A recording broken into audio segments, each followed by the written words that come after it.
Welcome to this evening's candidate forum. I'm Cheryl Day, Voter Service Chair for the League of Women Voters, Wayzata, Plymouth. Before we begin tonight, I need to cover a few points. At this time, please make sure your cell phones are turned off. Photos and videos are not allowed to be taken in the forum room. The FCC rules require that a forum not be edited and must be broadcast in its entirety. Candidates may not use clips from the forum in campaign ads. We ask that no buttons, signs, or clothing apparel supporting a candidate be worn in the forum room. Campaign literature should be kept outside this room. Electronic devices are not to be used by the candidates during the forum. Please remain as quiet as possible while the candidates are speaking so that everyone may hear, and please hold your applause until the forum has ended. You are welcome to submit as many questions as you would like. We have some wonderful student volunteers from YES, Wayzata here tonight to help. So you just need to, if you want to request a card, just raise your hand and they'll bring you a card. And when you're done with your question, just raise it up and someone will collect it and take it to our question screeners. The rules for the questions are as follows. Questions directed to an individual candidate will not be accepted. If several questions fall into the same general category, they will be consolidated to allow the moderator to cover as many topics as possible. Questions that are unclear, hostile, or of a personal nature will not be used. If the question was unclear to you, or if your answer was unclear to you, feel free to submit a follow-up question to ask the candidate or ask the candidate after the forum. Cards do become the property of League of Women Voters, and thank you for coming tonight.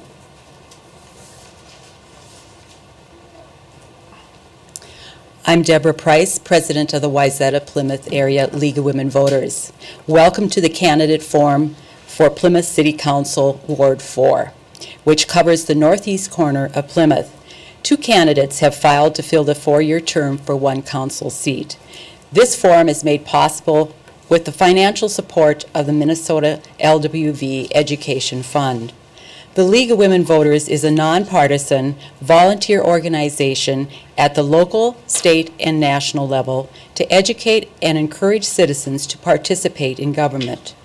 While we as a league do study and take stands on issues, we never endorse or support political parties or candidates.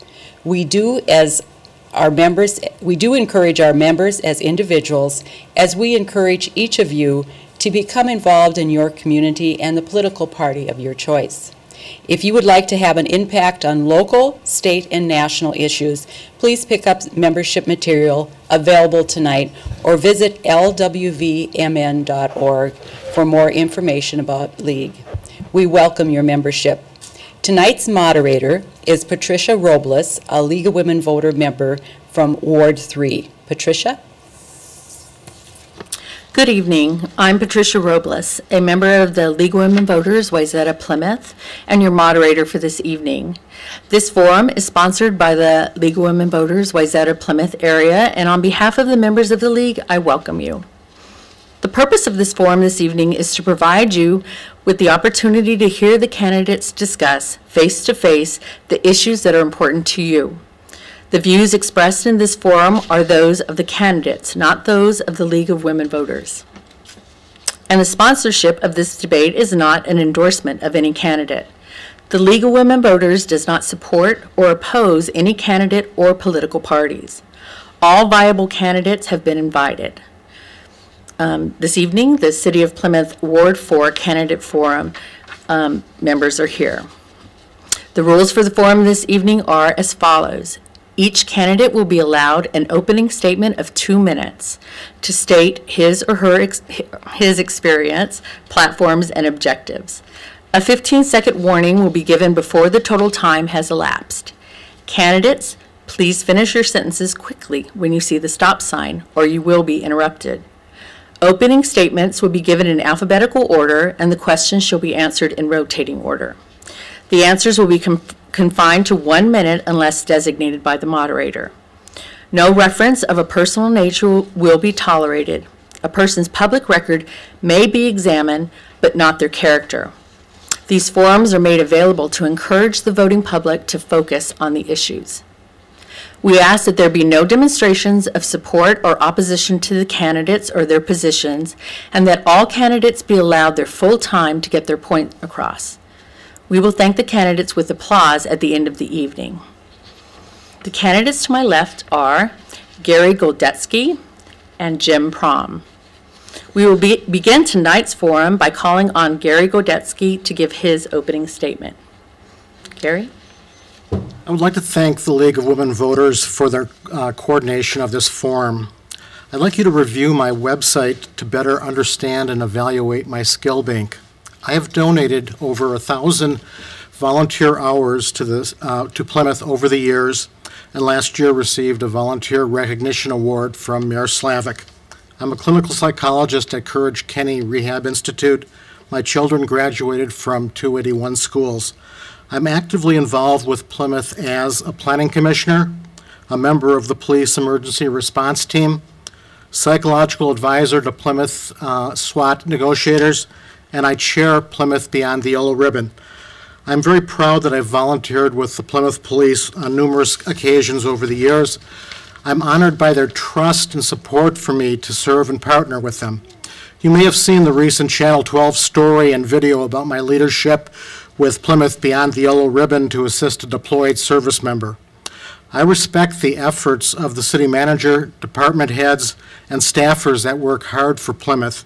I will partner with them to return Plymouth to the #1 rating that we achieved in 2008. However, we have challenges. The Four Seasons Shopping Center represents urban blight. Ward 4 needs vision, not deterioration. Ward 4 needs my leadership and experience. Voters need to recall that my opponent has been rejected twice by Plymouth voters and then appointed to the council. This was not what Ward 4 voters desired. Plymouth's future requires leadership, judgment, and trust. I request your vote and your trust to secure the future that we desire. Ward 4 needs my leadership, experience, and skills. Vote thoughtfully. Vote Goldetsky. Thank you.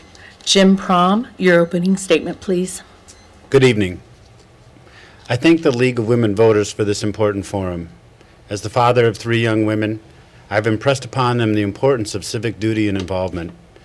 They have observed firsthand how I live my beliefs and what is involved when taking the risk to run for office. My wife Lisa and I arrived in Plymouth in 1996, and we've moved 3 times within the city as we raised our daughters. I call Plymouth home. My experience includes a background in direct patient care in the emergency medical services and the invasive cardiovascular arena. I proctored physicians on a complicated bypass thrombectomy device back in 1990. After a few patient misfortunes, I decided to invent a model to train physicians and staff on invasive technique. I patented, trademarked, and continued to sell the Angiogram Sam line of invasive vascular training mannequins. In addition to my medical career, I built my first home by hand when I was 22. I finished off 5 others over 10 years to plow the equity up so we could build our dream home. I learned much regarding permits, construction, and real estate valuations. I decided to run for the city council after experiencing a zoning change next to my property that I didn't think was wise. Through no fault of the council, the neighbor's story was more powerful than the facts regarding the property. I have a personality that wants to serve others and be helpful. My experience as the president of the Bass Lake Improvement Association prepared me well for the council and my recent involvement with the Bassett Creek watershed. I'm honored to serve you as your Ward 4 council member and ask for your support to continue to serve you. Now we'll start the Thank you. Now we'll start the questions. You will be given 1 minute to answer. The first question goes to Jim Prom. Walmart owns the Four Seasons Mall. What do you think will happen with the mall? And what do you want to happen? Is this 1 minute? 1 minute. Okay. When I started as a council member, the Walmart attorney met with me. He wanted to know what my vote was. And I said, you haven't even brought anything in. This is zoned for an L2, and we've already given you guidance as to what would fit there. To me, it's not about Walmart as a store. A council member should never single out a single individual business and say you won't be here. This is about whether or not this area it would be prudent to put a big box store in that location. There's a lot of issues with the Rockford Road and the traffic, and I don't see that a big box would fit in there. So Walmart owns the property, and it's their decision to bring something before the council. To date, they have not. So what I would like to see isn't as important as what is legally zoned there right now. Thank you. Gary Godetsky. Did you want me to read the question? The same question? Mm-hmm. Okay. Clearly, there's a lot of anxiety about Walmart owning that property. And I think that part of the anxiety is that there's been very poor communication about what the development process in Plymouth is. Plymouth has a very open and transparent development process. Everyone who makes application for development goes through the exact same process. Now, there is going to be a lot of details involved in that type of project, and the city will have tremendous discretion in terms of whether it meets zoning requirements, whether it meets other requirements that will come up as a result of the review of the process. But I think that a lot of the anxiety about it has been as a result of poor communication in Ward 4. Thank you. The next question will start with Gary Godetsky. And the question is, what are your thoughts on franchise fees? This is an area where my opponent and I differ significantly. City of Plymouth reviewed and studied franchise fees for a year.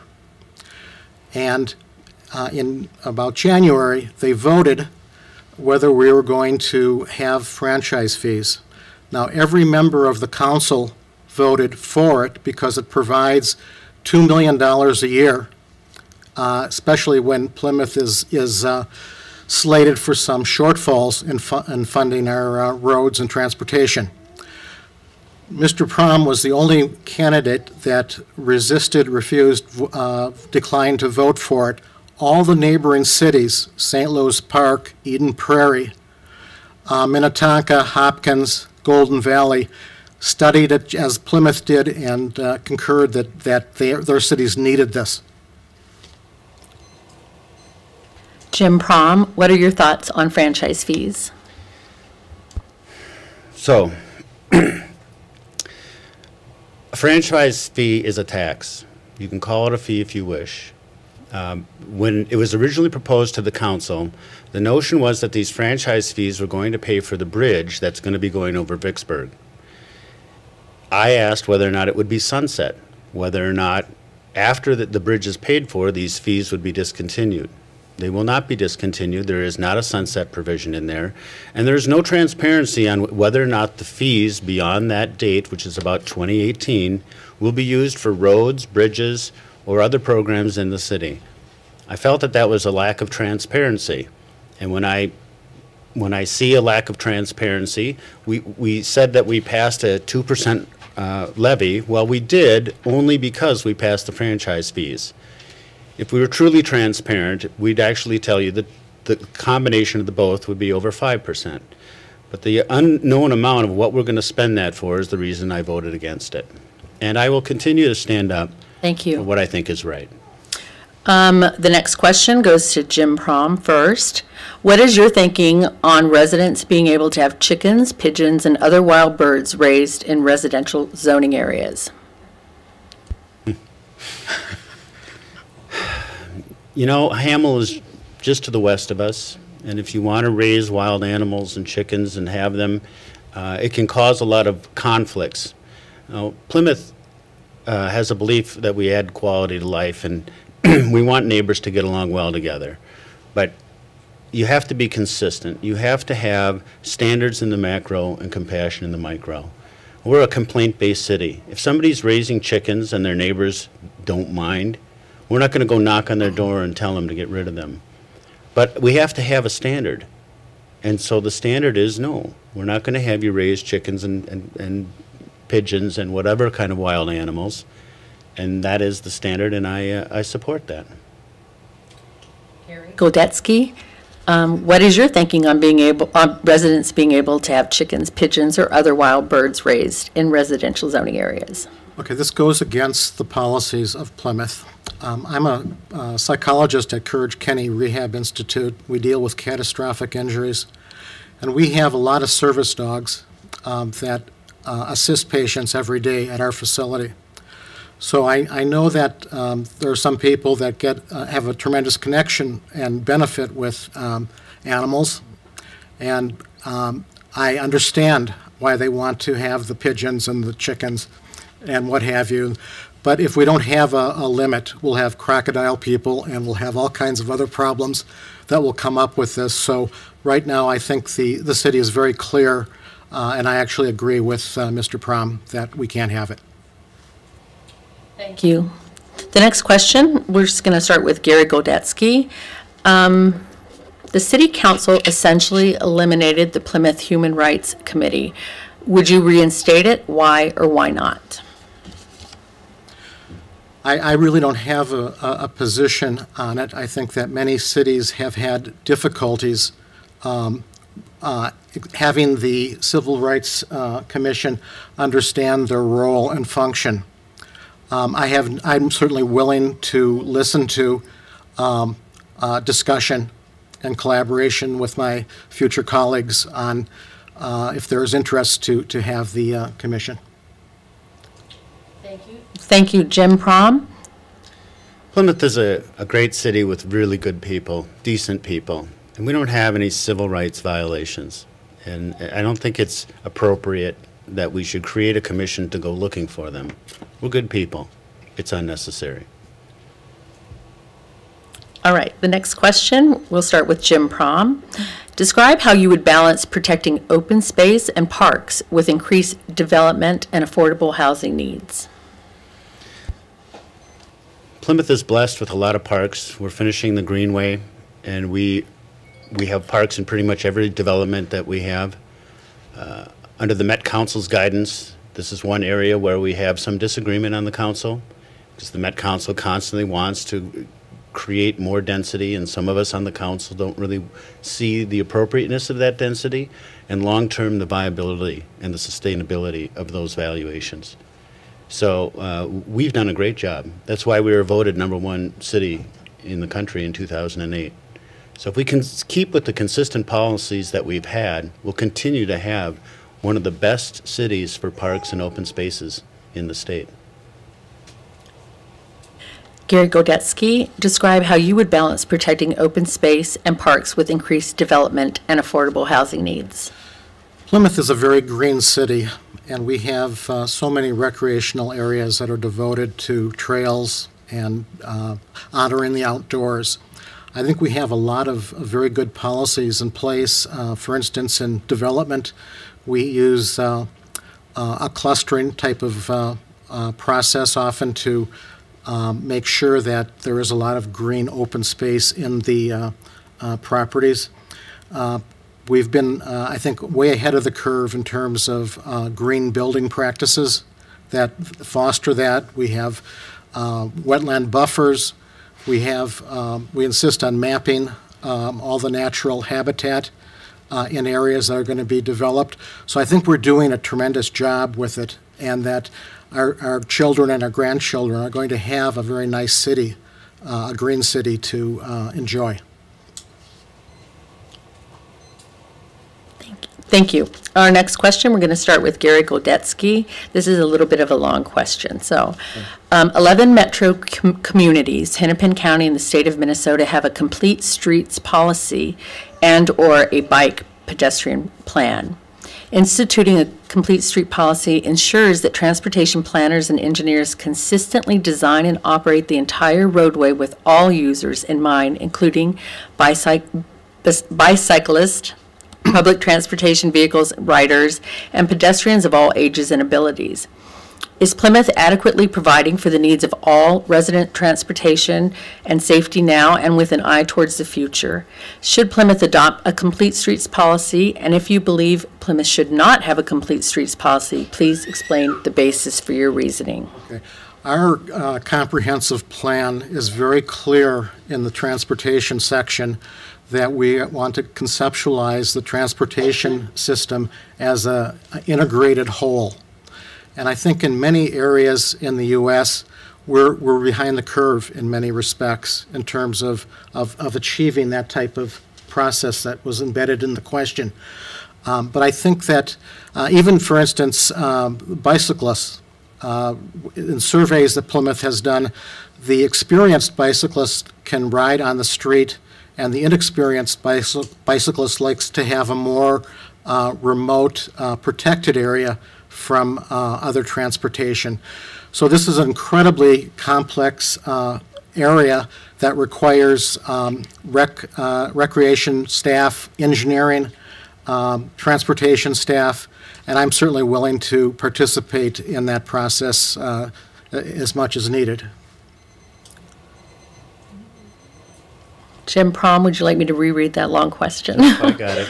All right. I met with Greg Anderson, one of the advocates for Complete Streets, about 2 weeks ago, and I'm familiar with the concept, and I'm concerned about the safety of the bicyclist, to be honest with you. I ride motorcycle, and in the middle of the road where it's safer.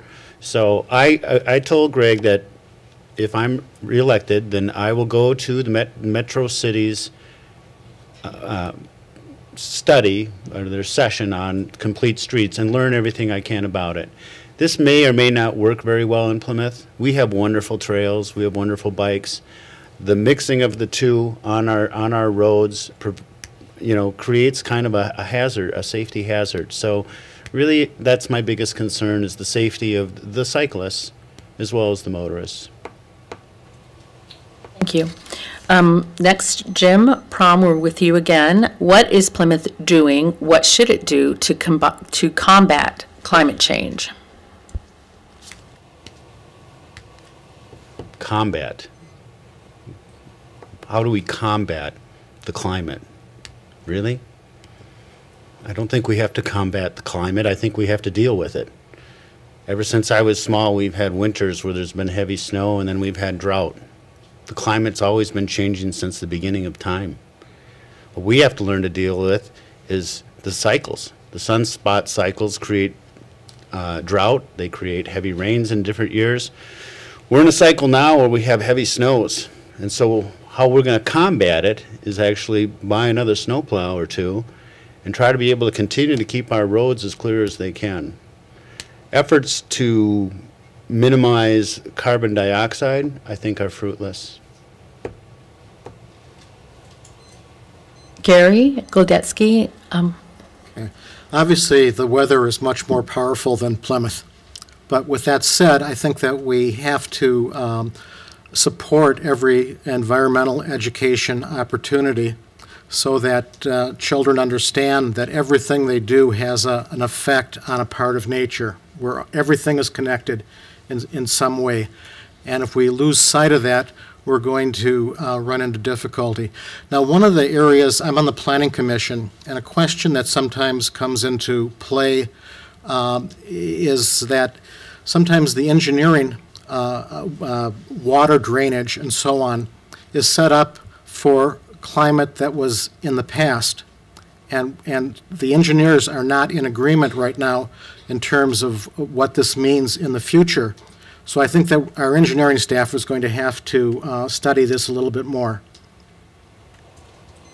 Thank you. This next question, we're going to start with Gary Goldetsky. How would you handle voting on issues that affect you personally? Would you abstain from the vote and discussion? Okay. Very, very good question. In the event that I had any concerns that it would affect me personally, or it would give the impression of affecting me, I would certainly seek consultation with the city attorney. If it was clear to me that I had an interest, I'm prohibited to participate in the vote before either the Planning Commission or the City Council. And sometimes I think that I'd be very careful. I don't want any kind of impropriety to be apparent that would taint a view of Plymouth, which I love. Thank you, Jim Prom. I agree with much of that. If there's anything that I would directly profit from, I would abstain. Thank you. Jim, we're going to start with you on this next question. Lakes in Plymouth are important to lots of people in the city. How would you ensure the quality stays at current level, and what would you do, or what ideas would you have to improve it? Thank you. As the president of the Bass Lake Improvement Association, the lakes and waters are right in my wheelhouse. And I've been working with the Bassett Creek watershed from the moment that I started as city council member. Through my efforts, the watershed was able to sign a 10-year joint powers agreement so that they can continue to remove the phosphorus from the waterways. I'm on the Environmental Water Quality Board, and we are coming up constantly with new ways to educate people how to keep phosphorus in our yards and out of the streets and into the lakes. The most important element is education, as well as working on cost-efficient means to actually physically remove the phosphorus from the water, as the MNPCA, as directed by the EPA, mandates us to do. Thank you. Gary Godetsky. Okay, we need to understand that our shoreline is really at our curb, and the more that we can keep garbage and debris and chemicals out of the street, our waters will be much cleaner. I was a board member of the Cedar Lake Conservation Club, and we won a Minnesota Star Lake Award, which is at that time was only one of 10 lakes in Minnesota, by our project to remove phosphorus from the water. Every year, our lake has been getting healthier and healthier by a variety of different measures. So we have to keep working. If we don't attend to our water and lakes and green, we're going to run into serious problems. Thank you. Gary Godetsky, the next question will go to you first. What one concrete objective would you like to accomplish if you were elected for Ward 4 in your 4-year term? Okay. I'm going to give two, even though the question's to one. I'd like to see the site where Four Seasons Shopping Center was or is to be developed. I find it to be urban blight, and I think we need to really work hard on getting that improved. I think the second area that I'd be interested in is that there's a lot of older areas of Plymouth that are very ripe for discussion and visioning focus groups in terms of what the redevelopment would look like. That would be creative and very aesthetically pleasing for Plymouth. So those would be the two areas that I think I'll be focusing on. Thank you. Jim Prom. Well, in addition to the Four Seasons, as we'd all like to see it properly redeveloped, I'd like to work with the Robbinsdale School District 281 and see if we can reopen Pilgrim Lane. Ward 4 has both the Robbinsdale and Osseo school districts in it, so it's a little bit different than the rest of Plymouth. And I'd like to work with both school systems so that the residents of Plymouth can attend a school in Plymouth.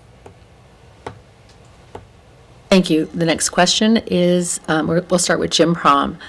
With increased development in Plymouth, what priorities would you have for traffic and transit? What role would the City Council have in advancing these priorities?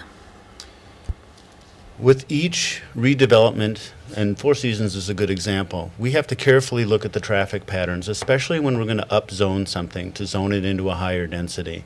I like wide roads. Roads are essential to 100% of our citizens to get to and from work, to go shopping, to get all the essentials. So focus on the roads as well as a focus on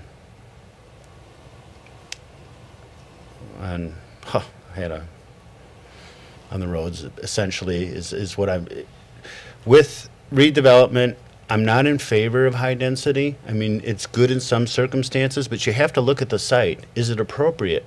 And like Trillium Bay, for example. Now that's a good site where there is high density, but it doesn't make sense in other areas where you have single family homes. And that is kind of that is one area where some of us on the council may differ. Could you read the question? Sure, thank you. With increased development in Plymouth, what priorities would you have for traffic and transit, and what role should the city council have in advancing these priorities? Okay. Obviously, the city council is going to be involved in those issues. We have a transportation plan. As a psychologist, I treat many people that have had catastrophic injury and illnesses that can't drive, that are dependent on metro mobility. So there has to be a range of options. Certainly, our roadways are vitally important in Plymouth, but we can't assume that everyone's going to be able to drive themselves.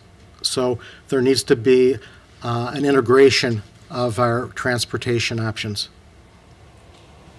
Thank you. This is going to be our final question, and we'll start with Gary Goldetsky first. The east side of Plymouth, east of 494, seems to be ignored by the city council. You'd hardly know that Armstrong High School and Plymouth Middle School are in the city. What would you do to expand the council's view and involvement? Okay. Be assured that if I'm the next council member, Ward 4 will not be ignored. I don't think that that's taking place.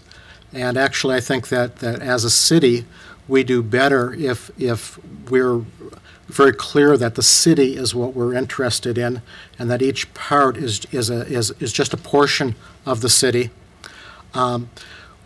Each area has unique needs and interests, but we're all one family.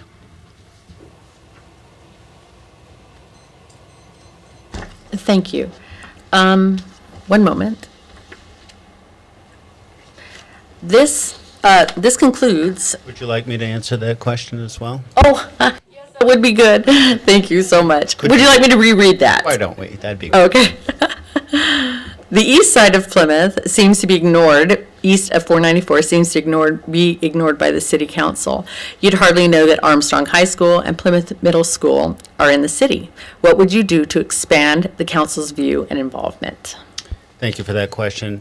As I said in a previous answer, I plan on working with both school districts to work with the city to see if we can get Pilgrim Lane open.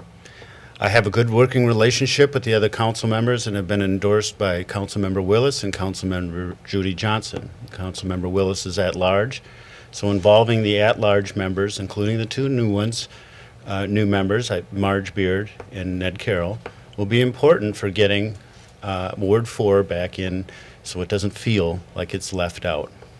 We work well together, though. Thank you so much, and sorry for that little skip there. I'm going to ask one final question just because I think it's kind of a nice one. What issue, we're going to start with Jim Prom, what issue would you like to discuss that you didn't get asked?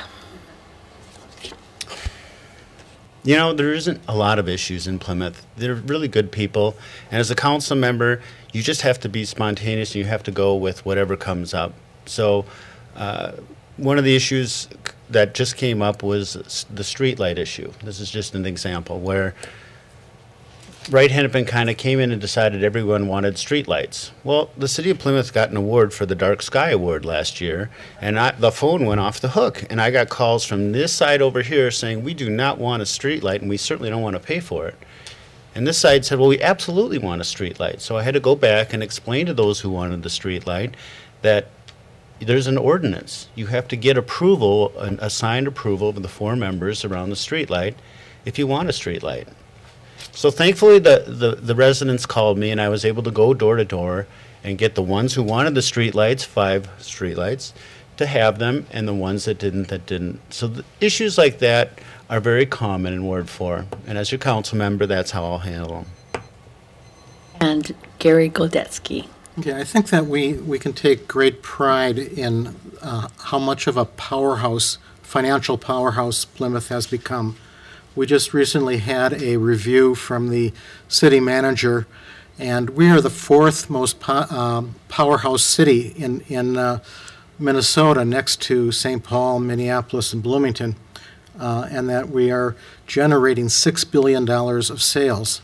So I think that the city needs to understand how well we're doing on so many different levels. Even though we do have problems that come up, many cities would be very envious to have achieved what Plymouth has achieved. And our executive folks, the department heads and the city manager, I think are just doing a terrific job. Thank you so much. This concludes the Plymouth City Council Ward 4 Candidate Forum. Thank you to our audience as well as the participants for being here at this recorded program. The replay times on 12 TV are posted in the lobby. The candidates will be available in the lobby for a short time to answer further questions. Thank you to Cheryl Day, our Voter Service Chair, for organizing this event, to the League of Women Voters Wayzata Plymouth area members, the Wayzata YES students also for helping this evening, to the City of Plymouth for allowing the use of the City Council chambers, and finally, thank you to Northwest Community Cable 12 TV for recording tonight's forum. Please visit the League of Women Voters website, www.lwvmn.org, for information on your candidates and ballot. And please remember to vote on Tuesday, November 4th from 7 a.m. to 8 p.m. Thank you.